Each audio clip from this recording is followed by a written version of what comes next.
Don du salut et réalités ultimes. Constitué par grâce, fils de Dieu, établi dans la filiation eschatologique, étant fils de la résurrection. Le message de Jésus est d'une absolue limpidité. En sa personne et son œuvre sont le temps du salut et l'achèvement du monde qui combleront au-delà de toutes espérances l'ensemble des attentes et aspirations de ceux qui ont reçu l'amour de la vérité pour être sauvés, annulant à tout jamais le cortège de souffrances post-traumatiques du péché initié en Éden, ces douloureux syndromes d'incomplétude, d'inachèvement et ces tragiques incidences sur l'histoire de la présente humanité. Il essuiera toutes larmes de leurs yeux, et la mort ne sera plus. Et il n'y aura plus ni deuil, ni cri, ni douleur, car les premières choses ont disparu. Apocalypse 21, 4. Et celui qui était assis sur le trône dit, « Voici, je fais toutes choses nouvelles. » Et il dit, « Écris, car ces paroles sont certaines et véritables. » Apocalypse 21, 5. La parole de Dieu nous fournit de précieuses indications sur la dernière phase de cette histoire du salut et la modalité fondamentale de vie dans le règne divin, le nouveau type d'existence résurrectionnelle procédant de l'événement fondateur de la croix ne correspond en rien à une projection sublimée de la condition historique des âmes vivantes de la période adamique, mais bien une toute nouvelle condition, celle d'esprit vivifiant, configuré sur le modèle du Seigneur et Maître crucifié, ressuscité et glorifié, Jésus-Christ.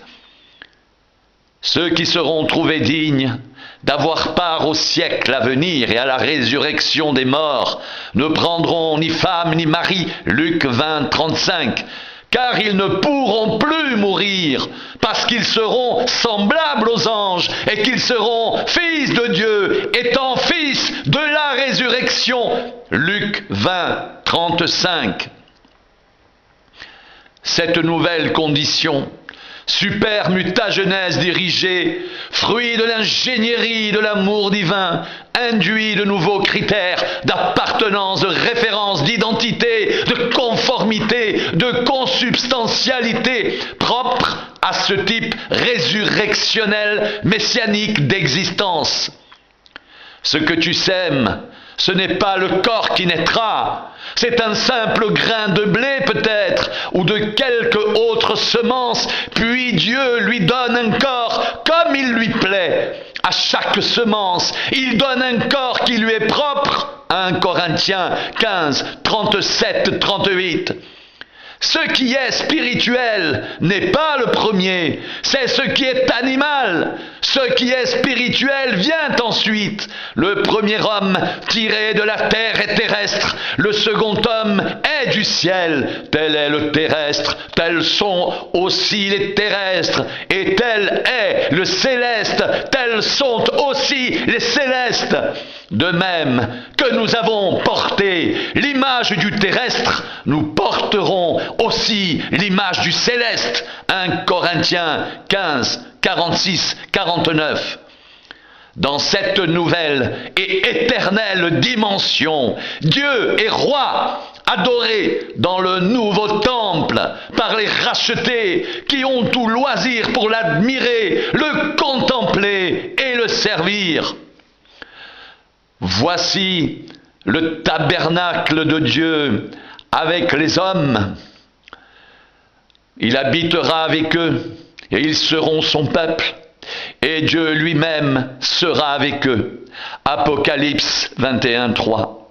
Je ne vis point de temple dans la ville, car le Seigneur Dieu Tout-Puissant est son temple, ainsi que l'agneau. Apocalypse 21, 22. La mort abolie, annihilée à la croix, ne revêt plus aucune réalité. Que les morts ressuscitent, c'est ce que Moïse a fait connaître Quant à propos du buisson, il appelle le Seigneur le Dieu d'Abraham, le Dieu d'Isaac et le Dieu de Jacob. Or Dieu n'est pas Dieu des morts, mais des vivants, car pour lui tous sont vivants. Luc 20, 37, 38, il essuiera toute larme de leurs yeux, et la mort ne sera plus, et il n'y aura plus ni deuil, ni cri, ni douleur, car les premières choses ont disparu. Apocalypse 21, 4. Les valeurs traditionnellement auto-justificatrices, méritoires, reconnues et institutionnalisées dans le règne adamique, sont dans la nouvelle création définitivement frappées de caducité par renversement de leur représentation et juste retournement des situations correspondantes, car dans le règne de justice de Dieu, seulement accessible par sincère repentance, réelle conversion au Christ, authentique régénération spirituelle de l'être, les pauvres deviennent riches, les affamés sont rassasiés, les affligés sont comblés, les derniers deviennent les premiers. Le rire et l'allégresse du temps du salut jaillissent et éclatent de toute leur puissance. Psaume du retour 126. Ce temps de renouvellement et de parachèvement de toutes choses, inéluctable conclusion d'une longue période d'errement du genre humain, acculturé par le péché, séparé de Dieu, dénué de l'esprit, mystifié et dévoyé par des puissances invisibles, hostiles, criminelles, réalise la consommation finale de la création et de la rédemption en présence d'une famille résurrectionnelle, régénérée, sanctifiée, performée dans et pour le Christ, inséré à jamais dans une communauté de vie universelle de personnes et de biens avec son Dieu créateur et sauveur, qu'elle glorifie de toutes ses éternelles potentialités. Jésus-Christ, le témoin fidèle, le premier-né des morts et le prince des rois de la terre, à celui qui nous aime, qui nous a délivrés de nos péchés par son sang, Apocalypse 1,5, qui a fait de nous un royaume des sacrificateurs pour Dieu son Père. À lui soit la gloire et la puissance au siècle des siècles. Amen. Apocalypse 1,6. Il n'y aura plus d'anathème. Le trône de Dieu et de l'agneau sera dans la ville. Ses serviteurs le serviront et verront sa face, et son nom sera sur leur front. Apocalypse 22, 23, 24. Au-delà de tous les arguments humains, un fait certain demeure.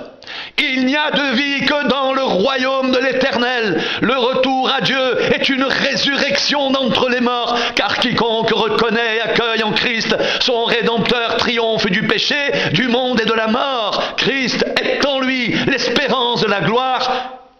Il est témoin direct et engagé en tant qu'être spirituel de l'achèvement du monde. Car ceux qu'il a connus d'avance, il les a aussi prédestinés à être semblables à l'image de son Fils, afin que son Fils fût le premier-né d'entre plusieurs frères, Romains 8, 29. Et ceux qu'il a prédestinés, il les a aussi appelés, et ceux qu'il a appelés, il les a aussi justifiés, et ceux qu'il a justifiés, il les a aussi glorifiés, Romains 8, 29. Dans un tel contexte, si grand que se veuille être le pouvoir contradicteur et destructeur de Satan, le pouvoir de Dieu est sans comparaison ni commune mesure, autrement plus puissant, et quand les tribulations parviendront à leur paroxysme, il en abrégera le temps et précipitera les événements, administrant ainsi la preuve magistrale du contrôle parfait et de la maîtrise absolue qu'il a toujours souverainement exercé, en dépit des conclusions trompeuses des sens et de la conscience humaine sur la totalité du champ de l'histoire. Car alors, la détresse sera si grande qu'il n'y en a point eu de pareil depuis le commencement du monde jusqu'à présent, et qu'il n'y en aura jamais. Matthieu 24, 21. Et si ces jours n'étaient abrégés, personne ne serait sauvé. Mais à cause des élus, ces jours seront abrégés. Matthieu 24, 22.